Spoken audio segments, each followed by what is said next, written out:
Hello everybody and welcome to another Carsexposed video. Today we're working on a Vauxhall Corsa 2009 1.2. I believe it's called the Corsa D if I'm not mistaken. And this is a friend of mine's car. He had it from new, so we know the whole history of this car. And the complaint is, let me show the car. The complaint is the car is cut out quite a few times. It takes about 4 seconds to start, and recently he dropped the car here and I can't start the car. The car just crunks and it doesn't start. And generally when that happens, it can only be two things: spark or fuel.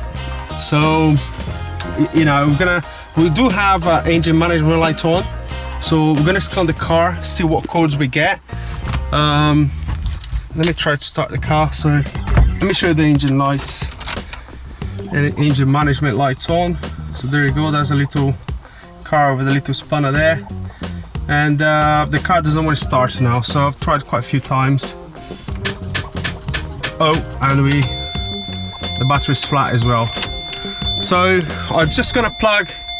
I've got old battery which is good in a shed, so I'm gonna, plug that battery and try to start the car again. Okay, so I'm gonna do that. I'll see you in a minute.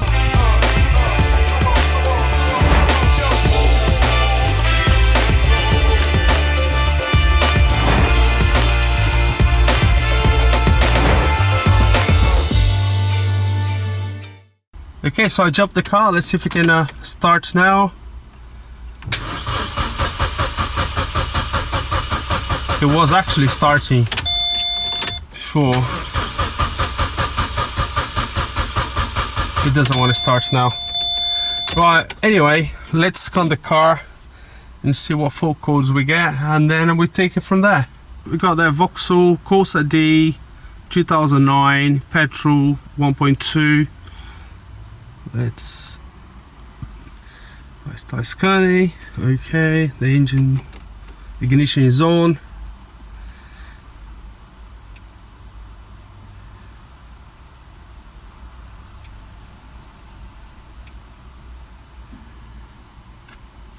Okay, read fault codes. There you go. Crankshaft position sensor faulty signal permanent.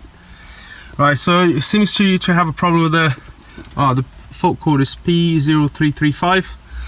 It seems to have a problem with the crankshaft sensor. So what we're gonna do next, we're gonna find the crankshaft sensor and then we test it. I just found the crankshaft sensor right at the back by, underneath the engine by the starter motor. It seems to be one of those reverse Torx bolts, which I believe is the same like this one, a E10. The camshaft sensor here. Let's see if the E10 fits. Yep, it fits. So E10 reverse Torx. So let's get underneath the car.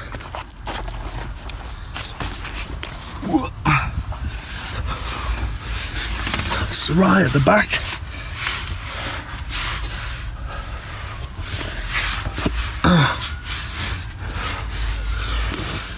Right, so I hope you can see there.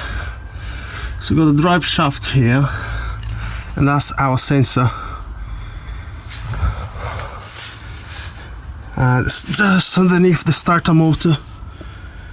Right, let's see if I can get it focused there. There we go, now our sensor there. Okay, so I've got the sensor out. It didn't want to come out without a fight, and ended up breaking where the bolt goes. The bolt is an E12, by the way. I checked all the wiring and it seems to be absolutely fine. It's all clean, the connections all clean. I didn't see any sign of breakage or anything. The sensor doesn't seem to have any crack or anything, although I did damage the plastic a little bit getting it out because it was really stuck. But this type of sensors, it should be pretty easy to do a simple test of resistance. I did check online, it should have about 970 ohms of resistance. So right, let's test it. I've got the multimeter on the ohm scale. 2K should be alright. Let's put 20 just in case. There you go. Okay, so voila. It's an open line, so there's no resistance whatsoever, and it should have about 970. So definitely the sensor is gone. I'm gonna have to get a new one.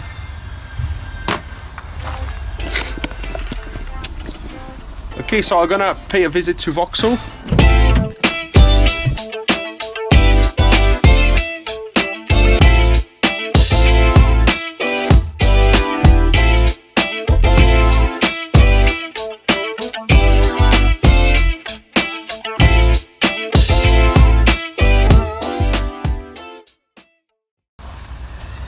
Okay, back from Vauxhall, guys, and £78.66 litre is a original. It's an original part. Well, it was a Bosch part, by the way. The code for the part is, see if you can see it there, 9118368. So there you go, that's a Bosch sensor. So we're gonna test for, let's see the difference between the old one and the new one. It should have about 970 ohms of resistance. There you go, about 913, that will do. So I can't get a really good connection there. 914. So there we go. So this is working properly. It's brand new, obviously. What we're gonna do, we're gonna put the new sensor back in. Here, better view where the sensor is located, just underneath the starter motor and above the drive shaft. The sensor has an O-ring around it, so make sure you push it all the way. Line up with the bolt hole, and that's it. So there we go, we replaced the sensor. I jumped the car again.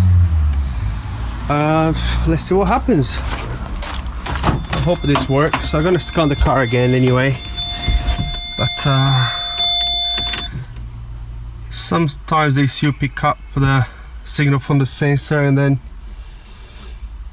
well, the little car with the spanner is still there. Let's see if it starts it. Ooh, first time!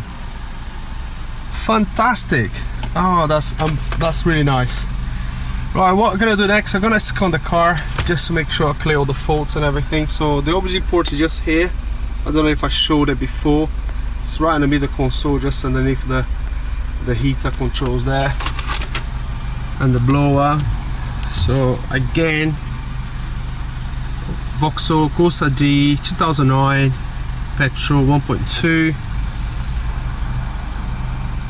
On the car, see if it's probably still there in the memory, so we're gonna clear that anyway.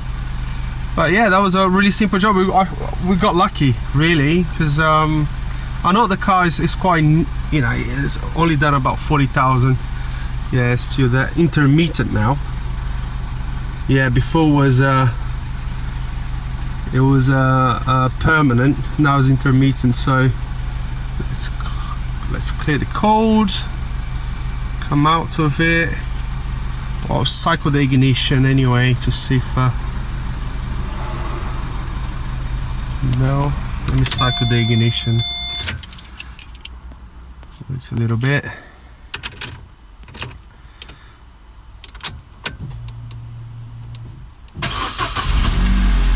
Beautiful, first time. Again, it used to take about 3 or 4 seconds, you know, it cranked for about 4 seconds and then it started. So we'll look, see there.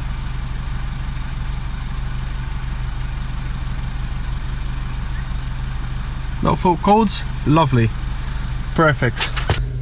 So that's it, guys. I hope this video helps someone out there. We got lucky today, a really simple fix. We didn't have any problem in wiring, and it was the sensor. That type of sensor is a really easy sensor to do fuel checks, really simple checks.